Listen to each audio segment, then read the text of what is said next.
సంఘాలు అనేటి నేను ఇంతకుముందు చెప్పినట్టు సభ్యుల సౌకర్యార్థం వారి కష్ట నష్టాలు వాళ్ళ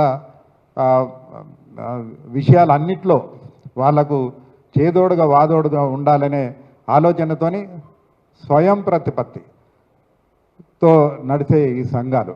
ప్రభుత్వంది ఇందులో ఒక రూపాయి కూడా ఇందులో ఉండదు.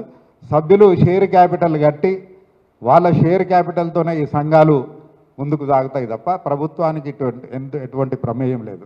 అందుకని కోర్టు దీన్ని గౌరవించి ఇవాళ స్పెషల్ ఆఫీసర్లను నియామకం ఏదైతే చేసిందో తీసివేయడం జరిగింది. స్పెషల్ ఆఫీసర్ను ఎప్పుడు నియామకం చేస్తారు? ఎక్కడనైతే అవకతవకలు జరిగినాయో లేకుంటే ఏ రకమైన ఏదైతే దురుద్దేశంతో ఒకే పక్షానికి సపోర్ట్ చేస్తూ ఉన్నారో ఇంకోటి చేస్తూ ఉన్నారో అటువంటప్పుడు సహకార సంఘాల పాలక వర్గాన్ని పక్కన పెట్టి పాలనాధికారి వస్తాడు తప్ప మామూలుగా పాలనాధికారి రావడానికి ఆస్కారమే లేదు. అయితే ఎన్నికలన్నా జరపాలి, లేకుంటే ఉన్న పాలక వర్గాలకు ఎక్స్టెన్షన్ ఇచ్చుకుంటున్నా పోవాలి.